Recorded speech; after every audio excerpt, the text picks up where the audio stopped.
नमस्कार, मैं हरवीर सिंह। हिंद किसान की बात में आपका स्वागत है। हिंद किसान की बात में हम आज बात करेंगे सब्सिडी के मसले पर। वो एक ऐसा बताया जाता है कि सब्सिडी काफी एक पेचीदा विषय है और सब्सिडी को समझना बहुत आसान नहीं है।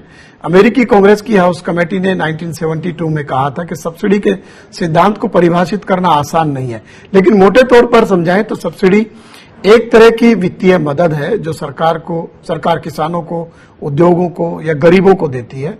और इसमें दो तरह से हम लोग देखते हैं सब्सिडी को। एक डायरेक्ट सब्सिडी जो कि बेनिफिशियरी को सीधे पैसा जिसमें मिले, और एक इनडायरेक्ट सब्सिडी जिसे हम परोक्ष रूप में कहते हैं कि कम दाम पर सामान मिले। तो ये इस तरह की दो तरह की सब्सिडीज हैं। अब इसमें अगर हम देखें कि जो कृषि क्षेत्र है उसको इनडायरेक्ट सब्सिडी ज्यादा मिलती है। डायरेक्ट का भी एक शुरुआत हुई है, उसको अगर हम सब्सिडी में काउंट करें तो हालांकि वो मदद है, लेकिन इनडायरेक्ट सब्सिडी में सस्ता कर्ज, सस्ता खाद, इंश्योरेंस में सब्सिडी और कई तरीके के ऐसे सब्सिडीज का प्रावधान है। खाद्य सब्सिडी भी है जिसका फायदा गरीबों को भी मिलता है और किसानों को भी मिलता है, लेकिन कई बार मसला उठता है कि सब्सिडीज में लीकेज बहुत होता है, जो जरूरतमंद होता है उन तक नहीं पहुंचती, दूसरे लोग उसका फायदा उठाते हैं। तो ये सारे मसलों को देखते हुए एक वर्ग लगातार कह रहा है, सरकार में भी इस तरीके के विचार देने वाले काफी लोग हो गए हैं कि सारी सब्सिडी सीधे बेनिफिशियरी को दी जाए, जैसे कि गैस की सब्सिडी दी गई उज्ज्वला योजना के तहत। इसी तरीके से कहा जा रहा है कि अगर किसानों को दी जाने वाली सब्सिडी भी सीधे किसानों को दी जाए तो उससे एक तो सब्सिडी की चोरी भी बचेगी और जो जरूरतमंद है उनको सीधे मिलेगी। लेकिन ये मसला उतना आसान नहीं है जिस तरीके से हम लोग इस पर बात कर रहे हैं, बहुत ही पेचीदगी इसमें ऊपर है। तो ये तमाम सारे सवाल जो सब्सिडी से जुड़े हुए हैं, जो नए तरीके के विचार आ रहे हैं, उन सब पर हम आज बात करेंगे अपने इस कार्यक्रम में, हिंद किसान की बात में। मेरे साथ दो खास मेहमान हैं और मेरे साथ हैं टी नंद कुमार जी जो कि पूर्व कृषि सचिव हैं और खाद्य सचिव भी रहे हैं, और मेरे साथ हैं अजय वीर जाखड़ जो भारत कृषक समाज के अध्यक्ष हैं और पंजाब किसान आयोग के चेयरमैन भी हैं। तो मैं दोनों मेहमानों के पास जाऊंगा, उससे पहले देख लेते हैं एक छोटी सी रिपोर्ट।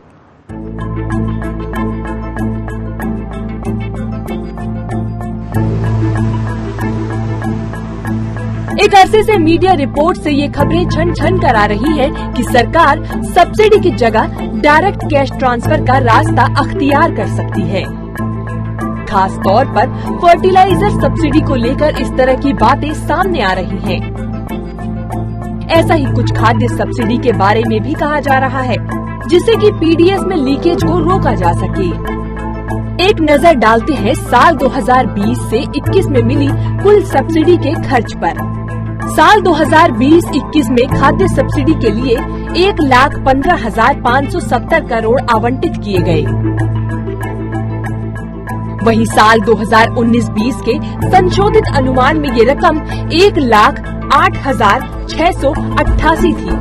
बात फर्टिलाइजर की ही करें तो 2020 से 21 में उर्वरक सब्सिडी पर 71,309 करोड़ रुपए के व्यय का अनुमान है। तो वहीं साल 2019 से 20 के संशोधित अनुमान की तुलना में ये 10.9% करोड़ रुपए की गिरावट है। बात अन्य सब्सिडी के खर्च की करें तो कृषि पैदावार के लिए एमएसपी के अलावा ब्याज वगैरह पर भी सब्सिडी के खर्च में गिरावट देखी गई है। जहां 2020-21 में बजट अन्य सब्सिडी पर कुल खर्च 34,315 करोड़ होने का अनुमान है, वहीं ये रकम 2019-20 के बजट अनुमान में 36,460 करोड़ थी।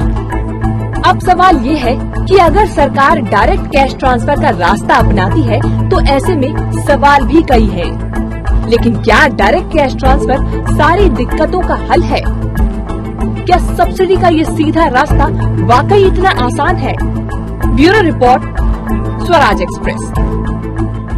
नंद कुमार जी, अगर हम जो फिस्कल जिसे हम कहें राजकोषीय मसलों की जो दुनिया है वहां पर जब सब्सिडी की बात होती है तो उसको एक बड़ा नेगेटिव टोन में देखा जाता है। सब्सिडी को बहुत अच्छे स्वरूप में नहीं देखा जाता कि ये अनप्रोडक्टिव एक्सपेंडिचर है, रेवेन्यू एक्सपेंडिचर है, इसमें कुछ मिलता नहीं है, सिर्फ जाता है।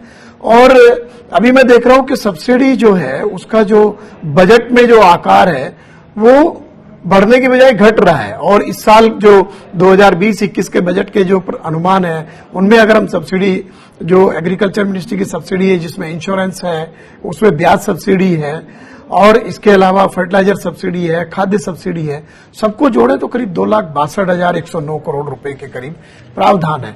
तो ये करिश्मा कैसे हो रहा है, मतलब ये बढ़ने की बजाय घट कैसे रही है? और दूसरे जो सब्सिडी को जो एक देखने का जो नजरिया है हमारे इकोनॉमिस्ट का, खासतौर से लिबरल इकोनॉमिस्ट का, वो उसको थोड़ा बुरे नजर से देखते हैं कि ये बेकार की चीज है। देखिए, सब्सिडी को पहले से ही इस दृष्टिकोण से लोग देखे जाते हैं, लेकिन सब्सिडी बहुत दिनों से चली आ रही है। और क्यों चली आ रही है? और आप किसी को मदद करना चाहते हैं तो उस समय सब्सिडी एक इंस्ट्रूमेंट था बजट का। आप मानिए आपको पहले पेट्रोल में, हमको आपको भी पेट्रोल की सब्सिडी मिल जाती थी, क्योंकि पेट्रोल का दाम जो मार्केट प्राइस है उससे कम में हम लोग पेट्रोल ले लेते थे। और इस तरह से जो बहुत सारी सब्सिडियां जो मिडिल क्लास और रिच क्लास को भी मिलते हैं, उसके बारे में आलोचना बहुत कम होती है। लेकिन जब किसान या गरीब की बात आती है तो ये आलोचनाएं इसलिए भी होती है कि फिस्कल डेफिसिट हम कैसे कम करें, इस तरह की जो चिंता है उसमें आ जाती है। और आपने ये कहा कि सब्सिडी बहुत पेचीदा मामला है, बहुत कॉम्प्लेक्स है। आप अभी देखिए, पीएम किसान सचमुच में सब्सिडी नहीं है, वो एक डायरेक्ट इनकम ट्रांसफर है। और इस पर भी बहुत विचार चल रहा है कि इंडिया में एक यूनिवर्सल बेसिक इनकम सपोर्ट की जरूरत है। ये इसके बारे में भी काफी चर्चा होती है। तो पीएम किसान जब डायरेक्ट इनकम ट्रांसफर है, तब ऑटोमेटिकली एक ये आवाज उठती है कि हम बाकी को भी इसी में जोड़ करके हम सब्सिडी शब्द को हटाएं, क्योंकि सब्सिडी का एडमिनिस्ट्रेशन में पेचीदापन है और लीकेजेस भी है, दोनों है। अब मान लीजिए फूड सब्सिडी का आपने पूछा, तो मैं समझता हूं कि सब्सिडी की संख्या इसलिए घट गई है कि अंडर प्रोविजनिंग किया हुआ है। पूरी प्रोविजनिंग अगर नहीं करेंगे तो आपको फिगर कम दिखाई पड़ेगा। दूसरी बात यह है कि फूड सब्सिडी फूड कॉरपोरेशन को तब दी जाती है जब ये अनाज कंज्यूमर के पास पहुंच जाते हैं, मतलब सेल खत्म होने के बाद। तो जो इन स्टॉक उनका है, होल्ड करते हैं, उस पर वो सब्सिडी पेएबल है, लेकिन वो पे नहीं होती है। तो ये थोड़ी सी वो टेक्निकल डिफिकल्टीज है, वो बजटरी इश्यू है। तो इसलिए एक तो मान के चलिए कि सब्सिडी बढ़ रही है, लेकिन प्रोविजनिंग कम क्यों हो रही है? ये अंडर प्रोविजनिंग है, ये पोस्टपोन हो रही है, लायबिलिटी धीरे धीरे पोस्टपोन हो रही है। आपने ये भी सुना होगा कि एफसीआई को नेशनल सेविंग स्कीम से भी पैसे लोन दिए गए, चूंकि उनके सब्सिडी का पेमेंट बहुत पेंडिंग रह गया था। तो ये एक इश्यू है। तो ये तो छोटा सा आंसर ये है कि अंडर प्रोविजनिंग है, जितना होना चाहिए उतना किया नहीं है। ये अजय जी, मैं आपसे पूछूं यही बात के जो सब्सिडी है, जो किसानों को सब्सिडी दी जाती है, उसको इस नजरिए से क्यों देखा जाता है कि इसको कम करना चाहिए? और दूसरे, डायरेक्टली तो कम करने की कोशिश उस तरह से नहीं हो पा रही है, बट इनडायरेक्टली, जैसे मैं अभी नंद कुमार जी से पूछ रहा था कि आप उसके आंकड़े ही बदल दे रहे हैं और कल को फिर ये जो डेफरमेंट है वो इतना ज्यादा हो जाए कि संभालना मुश्किल हो जाए। तो आप इस तरह सब्सिडी जो किसानों को मिलती है किस नजरिए से देखते हैं? देखो, मैं समझता हूं कि सबसे जरूरी बात ये समझने वाली है कि किसानों को आत्मनिर्भर नहीं किया जा सकता, उनको सपोर्ट करना जरूरी है। तो इसके लिए सब्सिडी की जरूरत पड़ेगी। अब ये किस हिसाब से सब्सिडी देते हैं वो एक अलग मुद्दा है। पर मैं नंद कुमार जी की एक बात उठाना चाहता हूं, जहां पे उन्होंने बात करी डायरेक्ट इनकम ट्रांसफर की, पीएम किसान की। 6,000 रुपए सरकार देती है लैंडेड कम्युनिटी को, जिनके पास जमीन है। पर जब आप अलग अलग मुद्दे को अलग अलग नजरिए से देखोगे तो ऐसा लगता है कि पीएम किसान एक सपोर्ट है फार्मर को, उसको 6,000 रुपए मिल रहे हैं। पर दूसरी तरफ अगर आप इस साल में अगर आप देखोगे कि जो फार्मर की, किसान की डीजल की खपत है, जितना वो डीजल इस्तेमाल कर रहा है अपने खेत में, तो उस डीजल पे जो सरकार टैक्स कलेक्ट कर रही है वो कितना बनता है। तो हमने जो कैलकुलेट किया है पंजाब एग्रीकल्चर यूनिवर्सिटी के कैलकुलेशन के हिसाब से, तो अंदाजे से 80 लीटर डीजल 1 एकड़ में लगता है किसान को, जो इरिगेटेड एरिया में 200% कल्टीवेशन कर रहा है, जैसे धान कर रहा है, कनक कर रहा है। तो उसका टैक्स 2 से 2,500 रुपए डिपेंडिंग ऑन हिज प्रैक्टिस पर एकड़ का बनता है। तो एक छोटा किसान अगर 5 एकड़ की खेती कर रहा है तो वो खुद ही सरकार को 10 से 12,000 रुपए टैक्स दे रहा है। हाँ। और सरकार उसको 6,000 रुपए दे रही है इनकम ट्रांसफर। तो आप मेरे को बताइए कि सब्सिडी या सपोर्ट किसी शब्दों में भी आप इस्तेमाल करें तो वो किसान को कहां मिल रही है। तो मैं समझता हूं कि पीएम किसान की सबसे बड़ी जो स्कीम है इस सरकार की, वो भी इन्हीं सरकार किसानों से ही पैसा लेकर उन्हीं को ही उसमें से थोड़ा पैसा वापस दे रही है और उसको सपोर्ट सब्सिडी कह रही है। तो ये जो मुद्दा है सब्सिडी का, ये बहुत कॉम्प्लेक्स है और इसको एक होलिस्टिक व्यू से देखा जाएगा। जिस हिसाब से फूड सब्सिडी की बात करते हैं, वो किसानों के लिए थोड़ी है फूड सब्सिडी, वो कंज्यूमर्स के लिए सब्सिडी है।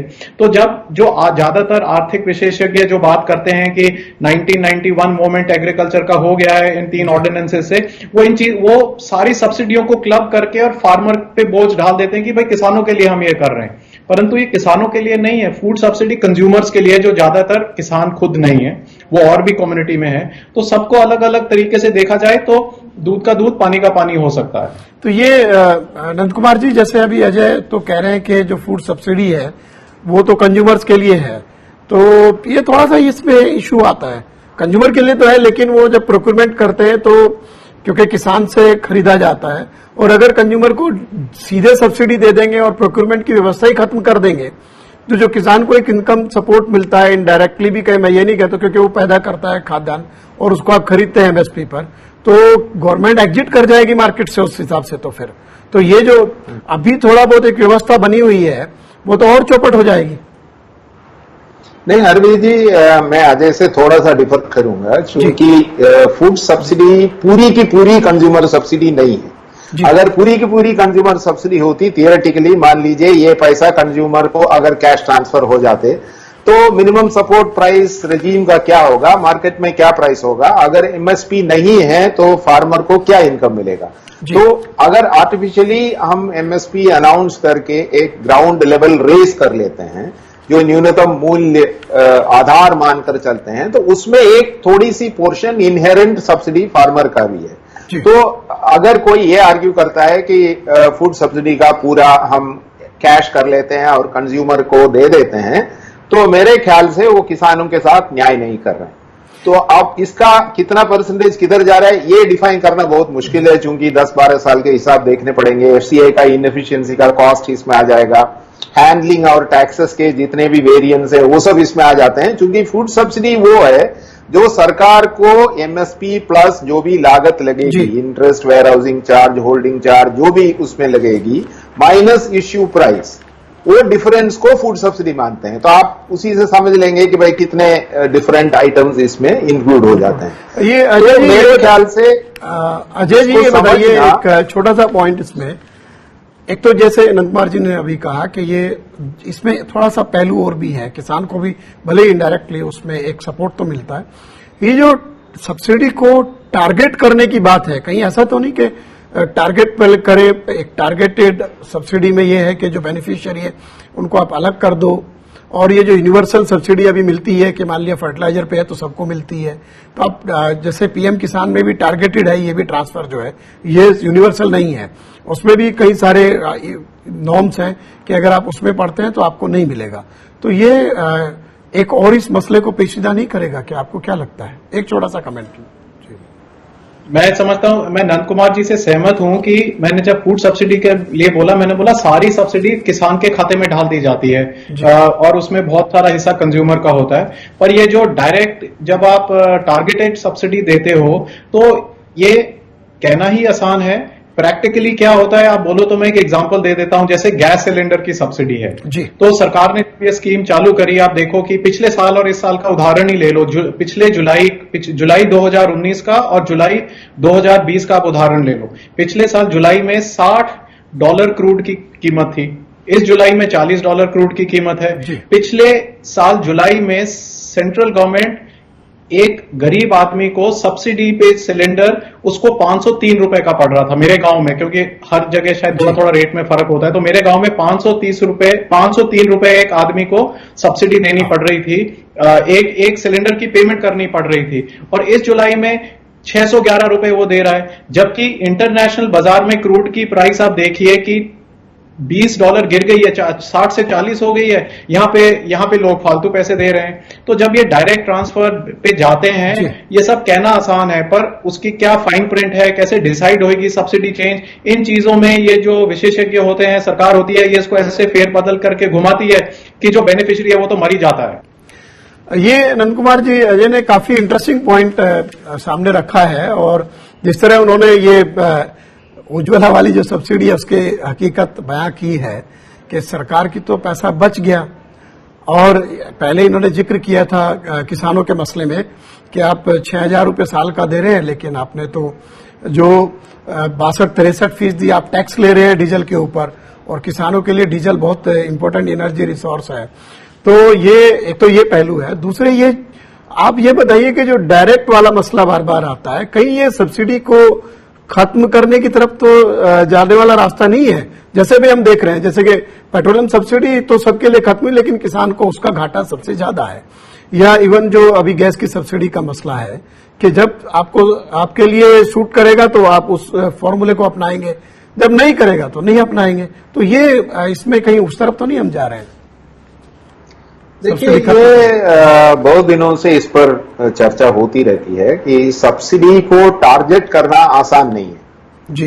अगर मान लीजिए आप फर्टिलाइजर पे सब्सिडी है, पहले फर्टिलाइजर का दुरुपयोग का शिकायत आती थी, फर्टिलाइजर कहीं नेपाल जा रहा है इसकी शिकायत आती थी, तो या आप गैस का भी देख लीजिए, तो गैस की जब डायरेक्ट इनकम कर दिया तो उन्होंने बहुत लोगों को एक्सक्लूड किया और 8 सिलेंडर तक शायद सीमित कर दिया, जो सचमुच गरीब है, वो डायरेक्ट ट्रांसफर वाली बात हो गई। वो परसेंटेज वाली बात अजय पर मैं आ जाता हूं जी। डायरेक्ट सब्सिडी का एक फायदा ये है कि एडमिनिस्ट्रेटिव लीकेजेस जो देने में इधर इधर पैसे चले जाते हैं या कोई रेंट सीकिंग की शिकायतें आती है, वो सब खत्म हो जाती है। ये बात माननी पड़ेगी कि जो डायरेक्ट ट्रांसफर है वो सीधे किसान या जो भी बेनिफिशियरी है उनका अकाउंट में जितना पैसा मिलना चाहिए उतना पैसा पहुंच जाता है। तो एडमिनिस्ट्रेटिवली ये ज्यादा एफिशिएंट है। और दूसरी बात यह है कि इसको डिजाइन कैसे करें।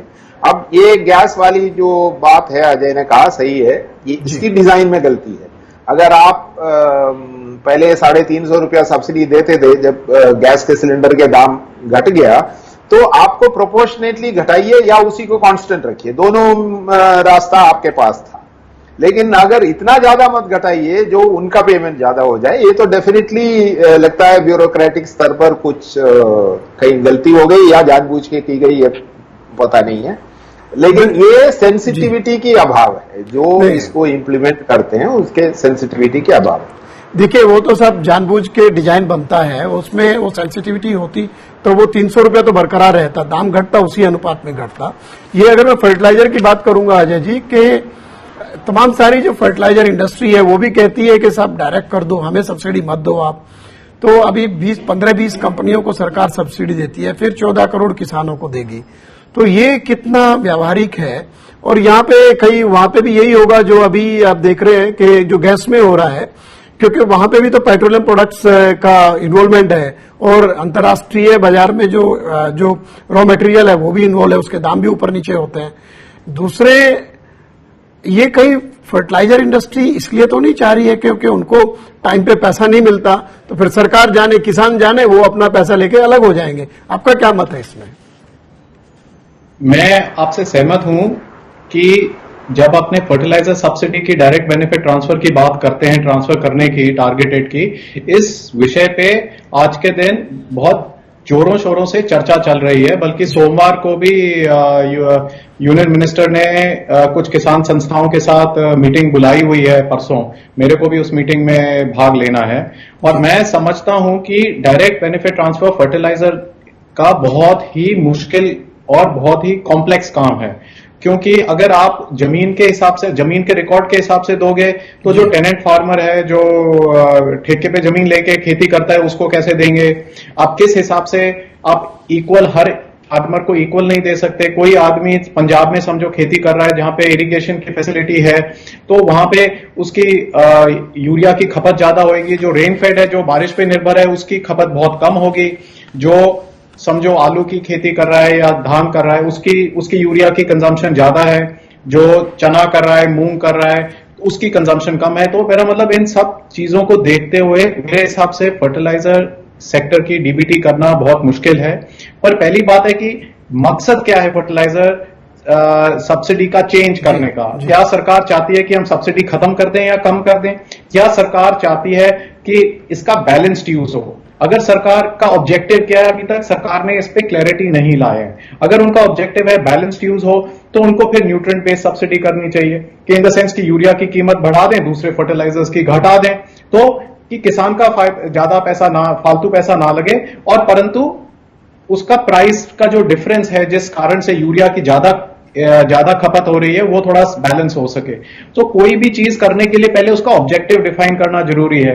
मुझे क्या लगता है, आज का सिस्टम कहता है कि डीबीटी करना है, हमने क्यों डीबीटी करना है वो जरूरी नहीं है, हमें डीबीटी करना है।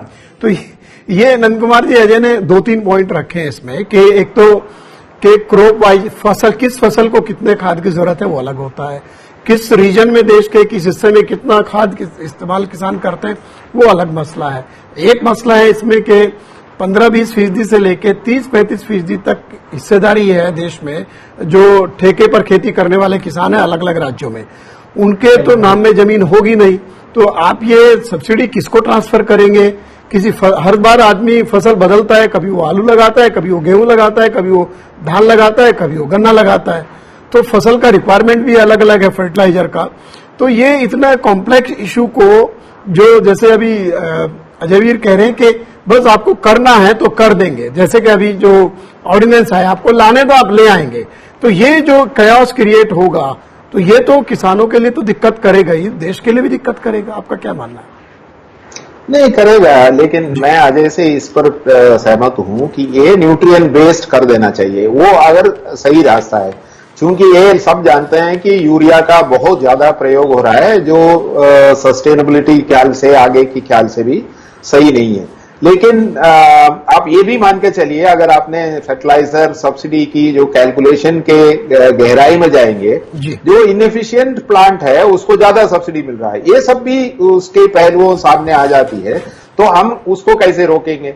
जब उसको रोकने चले जाएंगे आपको ये पता चलता है ये सब पब्लिक सेक्टर है, तो बहुत सारे कॉम्प्लेक्स ये मामला है। मेरे ख्याल से पहला स्टेप ये होना चाहिए था कि न्यूट्रिएंट बेस्ड सब्सिडी पर चले जाए, और उसके बाद हम आगे सोचेंगे इसको क्या कर सकते हैं। क्योंकि इसमें ये भी बात है कि पंजाब का, जो अजय सही कह रहा है, पंजाब का जो न्यूट्रिएंट कंजम्पशन है, I think it is about 30 to 40% more than the national average.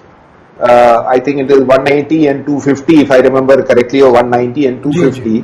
तो नेचुरली अगर आप पर एकड़ पर क्रॉप सब्सिडी का कोई रेट तय करेंगे, पंजाब का फार्मर जो सबसे ज्यादा गेहूं और चावल प्रोड्यूस करते हैं और सेंट्रल पूल में योगदान देते हैं, उनके लिए वो हानिकारक होगा।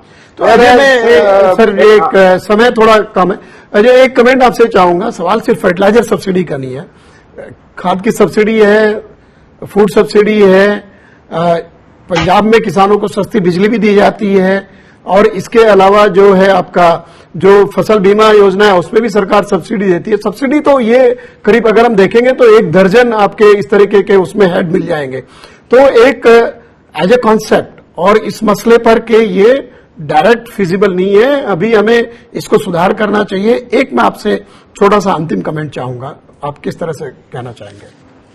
मैं कहना चाहूंगा कि पहली बात है कि सब्सिडी का अमाउंट कम किया नहीं जा सकता। अपने इस पे डिस्कस कर सकते हैं कि सब्सिडी देने का, किसान की मदद करने का, देश को न्यूट्रिशन में आत्मनिर्भर करने के लिए अपने को और कोई तरीका निर्धारित करना पड़ेगा और कोई फॉर्मूला लगाना पड़ेगा। और उसके लिए मेरा एक पॉइंट मैं आपके प्रोग्राम पे छोड़ना चाहता हूं कि पेमेंट फॉर इकोसिस्टम सर्विसेज के लिए अपने को सोचना पड़ेगा कि अपने किसान को कैसे मदद कर सकते हैं कि वातावरण सुधरे, ना कि जमीन और वातावरण बिगड़े। नंद कुमार जी एक छोटा सा कमेंट, डायरेक्ट करना चाहिए, नहीं करना चाहिए, कैश ट्रांसफर फिजिबल है या नहीं है, और या हमें मौजूदा व्यवस्था को सुधार के आगे चलना चाहिए? बस 2 लाइन का एक कमेंट सर मैं आपसे चाहूंगा। नहीं देखिए, मौजूदा व्यवस्था को सुधारना बेटर ऑप्शन है, लेकिन मेरा हंच ये है कि ये डायरेक्ट के ओर जा रहा है, क्योंकि बहुत सारे लोग इसमें यही ओपिनियन दे रहे हैं जिसकी ओपिनियन शायद सरकार मान लेगी। तो मैं यहीं पर इसी नोट पर अपने दोनों मेहमानों को शुक्रिया कहूंगा। नंद कुमार जी और अजयवीर जी, आप हमारे साथ जुड़े, बहुत बहुत शुक्रिया आप लोगों का। और दर्शकों को हमने बताने की कोशिश की जो सब्सिडी है वो कितना भी जटिल विषय हो, लेकिन अगर हम बात करें तो उसको समझना आसान है। ये भी सच है कि देश के किसानों को जो सब्सिडी दी जाती है उसको सकारात्मक तरीके से देखना चाहिए। उनको उसकी जरूरत है क्योंकि वो देश के पूरी आबादी के लिए खाद्यान्न पैदा करते हैं, बाकी अपना जीवन चलाते हैं और कृषि क्षेत्र पे करीब 60% आबादी अभी भी गुजर बसर करती है। सरकार का जो भी विचार है उसमें मेरे ख्याल से जो अभी जैसे सोमवार को भी एक मीटिंग है और बाकी भी चर्चाएं होने वाली, उसको ध्यान में लेकर के सरकार आगे बढ़ेगी। आप हमारे साथ जुड़े रहिए हिंद किसान की बात में। अगले एपिसोड में फिर एक नए विषय के साथ आपके साथ पास आएंगे। नमस्कार।